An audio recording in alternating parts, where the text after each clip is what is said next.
Hi, I'm Scott Jensen, former Assembly Speaker, And I'm Chuck Chvala, former Senate Majority Leader. and we're the insiders. So, Chuck, there's talk in Washington about another coronavirus package. How do you think our two United States senators will stand on that issue? Well, I think Ron Johnson, the Republican, and Tammy Baldwin, the Democrat, will stand exactly where their caucuses are until it gets a little farther along. I think Mitch McConnell is trying to keep his Democratic governor from getting help from the federal government. But local and state governments across the country are being decimated by this. They will need federal government help. I think if you were to ask Fed Chairman Powell about this, he would say they definitely need help.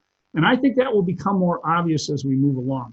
And I predict that even if Mitch McConnell wants to hold this off, before the November election occurs, he will have to be called back to get something done. Because if they don't address the revenue losses for state and local governments and give them further assistance, and possibly also for universities and others, they're going to have a disaster on their hands that people at the local level will not accept. Property taxes going up dramatically, people having to enact wheel taxes and other really outrageous proposals. I think that you're going to see Mitch McConnell have to cave on this. And I think Nancy Pelosi will put him in a position where he's going to have to do this. I think our two United States senators are really going to be take different positions based upon their backgrounds. Tammy Baldwin, lifelong politician, she's going to be out there fighting to make sure that state and local governments get a big bailout in this next coronavirus package. Whereas Ron Johnson, businessman, is going to be working to see if we can get the economy restarted in this country.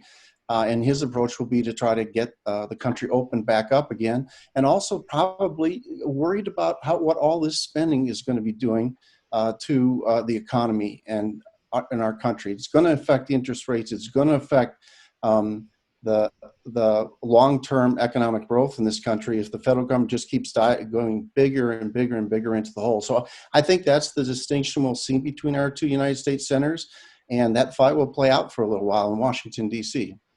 I really don't see it that way. Those are not mutually exclusive things. I think everybody wants the economy open, but they realize they can't leave the state and federal government, the state and local governments suffering with huge budget deficits. That doesn't work for anyone at the local level, and people get that and understand that. I think that's going to be a really tough needle for the Republicans to thread. I don't see it. And by the way, this idea that all this spending is going to drive interest rates through the roof and make it impossible to grow, the 10-year treasury, which is a benchmark for those of you who follow economics, is at the lowest level it has ever been. It is less than 1%. It's running between 6 and 7.5 tenths of 1%. This economy needs the stimulation more, and to get business going, you need to give money to the local government so property taxpayers don't have all of their disposable income spent on rising property taxes and other taxes. I think this will play out very much in the favor of people who want to do something for state and local government. We'll see. See you next time.